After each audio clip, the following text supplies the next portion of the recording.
Hi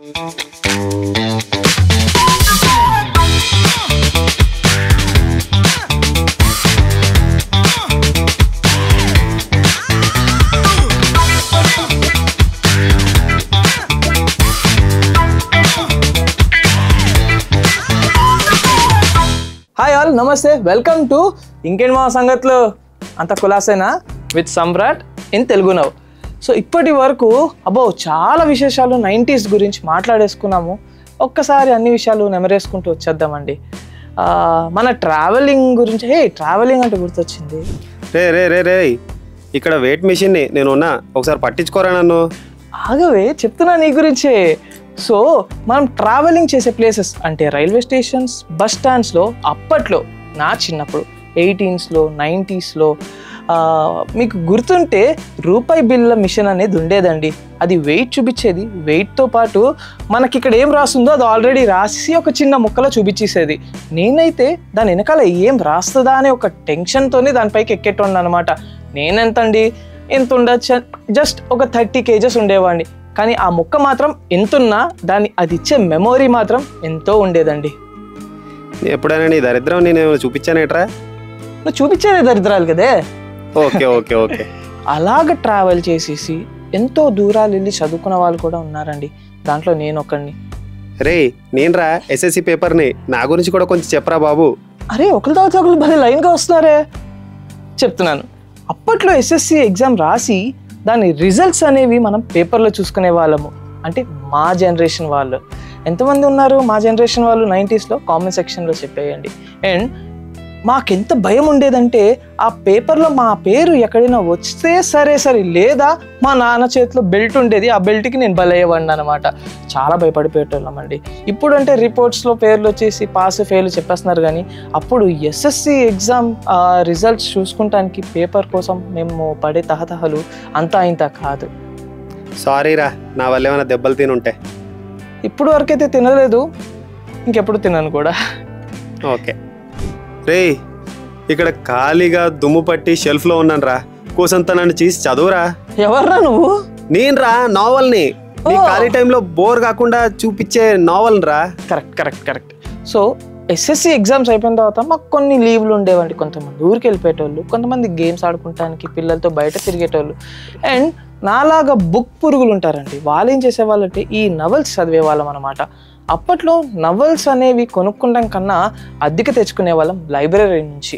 and ఆ లైబ్రరీలో ఒక 5 రూపాయలు కట్టడము, 3 రూపాయలు కట్టడము, కార్డు పైన పేరు రాసుకుంటాం, నవల్ తీసుకుంటాము.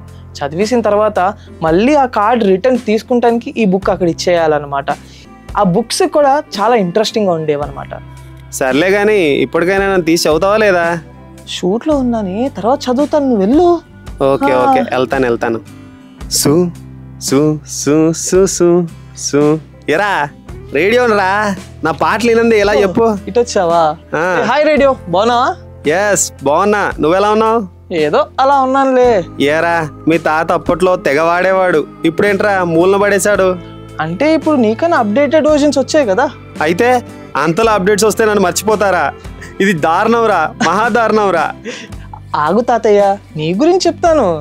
So meet radio, old radio, 90s 80s radio అండి. అప్పుడు టేప్ రికార్డర్ ఉండేది. మీకు ఎంతమందికి గుర్తుందో తెలియదు కానీ క్యాసెట్స్ అమ్మేటోళ్ళు అనమాట. ఇప్పట్లో అంటే సునో, గానా అనే దాంట్లో మూవీ సాంగ్స్ రిలీజ్ చేస్తున్నారు. కానీ అప్పట్లో మూవీ సాంగ్స్ అంటే క్యాసెట్స్లో రిలీజ్ చేసేవారు.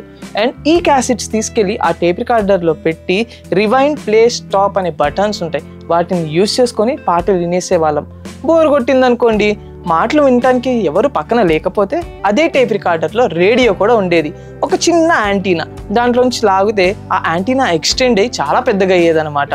ఆ యాంటీనా కనుక పైకి లాగంగానే ఆటోమేటిక్గా రేడియో అనేది స్టార్ట్ అయిపోతుంది. ఆ రేడియోలో నుంచి వచ్చే పాత పాటలు వింటూ పడుకునే వాళ్ళు చాలామంది అప్పట్లో వాళ్ళు. మీరు కనుక రేడియో నుంచి అప్పట్లో రేడియో కనుక విని ఉంటే, మీ దగ్గర కనుక టేప్ రికార్డర్ ఉంటే, ఇంకా మీ దగ్గర ఉంది అనుకుంటే కామెంట్ సెక్షన్లో మాకు చెప్పేయండి. రే ఓల్డ్ ఈజ్ గోల్డ్ అంటారు కానీ గోల్డ్ ఎప్పుడు ఓల్డ్ అవ్వదురా. నేను ఎప్పుడు ఓల్డ్ అవ్వను.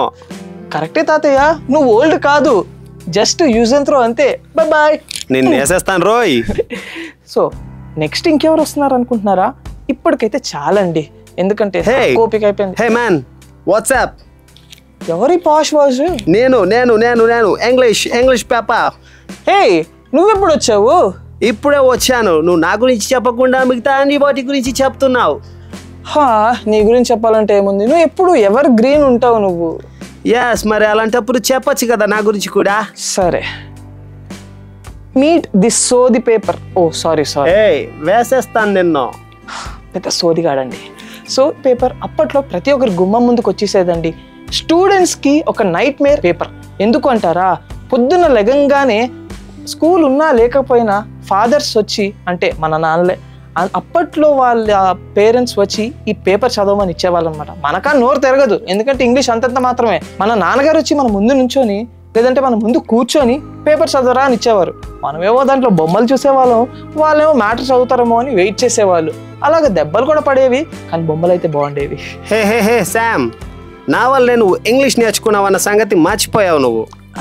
ఇప్పుడు దాని గురించి ఎందుకులే, నువ్వు వెళ్ళిపో ఫస్ట్ ఇక్కడి నుంచి. అదండి సంగతులు. చూసారు కదా, మన చుట్టూ 90s కి 80s కి సంబంధించిన టాపిక్స్ చాలా ఉన్నాయి, ఇంకా మాట్లాడాలనుకుంటున్నాను. కానీ ప్లీజ్ ఈ ఒక్క మాట చెప్పరా. నేను రా మట్టి బొమ్మని. మట్టి బొమ్మ? నువ్వు ఇప్పుడు ఎందుకు వచ్చావు? నీతో ఎంత ఫ్రెండ్లీగా ఉండేవాడినిరా. నువ్వు బొమ్మలా తయారు చేసుకున్న తర్వాత నువ్వు ఎంతసేపు కావాలంటే అంతసేపు నాతో ఆడుకునేవాడివి. అది ఎలా మర్చిపోయావు చెప్పు. సరే, మరి నువ్వే లాస్ట్, సరేనా? ఇంకా క్యూలో ఎవరున్నా బయటికి పంపించేయాలి, ఓకేనా? సరే, నా గురించి అయితే చెప్పు ఫస్ట్. సో మీ మట్టి బొమ్మ అండి. అప్పట్లో పిల్లలకి ఒక డ్రీమ్స్ టాయ్ ఏమైనా ఉంది అంటే అది మట్టి బొమ్మే. ఎందుకంటారా, ఇప్పుడు మార్వెల్ టాయ్స్ అని ఇంకా చాలా వచ్చేసాయి. ఆర్సీ కంట్రోల్ కార్స్ అని, రిమోట్ కంట్రోల్ కార్స్ అని, లేదంటే డ్రోన్స్ అని చాలా వచ్చాయి. కానీ అప్పట్లో మాకు చిన్నప్పుడు మాకు ఉండేవి ఈ మట్టి బొమ్మలు మాత్రమే. ఎందుకంటారా, మాకు ఇవే ప్రపంచం. మేము ఆడుకుంటానికి మా దగ్గర ఉన్న గోటికాయలు లేదంటే తొక్కుడు బిల్లలు ఇవన్నీ బయటకు వెళ్ళి ఆడుకోవాల్సింది. కానీ లోపల మా దగ్గర హాట్ వీల్స్ అని ఇప్పటికీ అమ్ముతున్నారు, కానీ అప్పుడు కొంచెం బాగుండేవి కార్స్, ఇంకా క్వాలిటీగా ఉండేవి. ఆ హాట్ వీల్స్ కార్తో ఈ మట్టి బొమ్మ కూడా ఉండేదన్నమాట. శాంబాబాయ్, ఇప్పుడు ఎన్ని బొమ్మలు వచ్చినా నా ముందు దిగదుడిపే. సో ఈ మట్టి బొమ్మలు మేము ఎంత ఇష్టపడైతే కొనుక్కుంటామో అవి ఇరిగిపోయినప్పుడు కూడా మా హార్ట్స్ కూడా అలాగే ఇరిగిపోయేవండి. అండ్ అప్పట్లో అండ్ ఇప్పటికి కూడా చాలామంది వాడుతున్నారు. మేము మట్టి కుండలు వాడేవాళ్ళం మా దగ్గర ఉన్న ఆటాన ₹1 దాచుకుంటానికి. సో ఈ మట్టి కుండలు, మట్టి బొమ్మలు ఒక జనరేషన్కి ఒక మారు పేరండి. మా 90s కి 80s పర్సన్స్కి మాత్రమే ఈ మట్టి బొమ్మల గురించి, వాటి విలువల గురించి తెలుస్తాయి అన్నమాట. సో అదండి సంగతులు.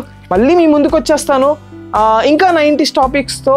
Until then stay tuned to Telugu now. నేను మీ సమ్రాట్, లేదంటే ఇవి వచ్చేస్తూ ఉంటాయి. బాయ్.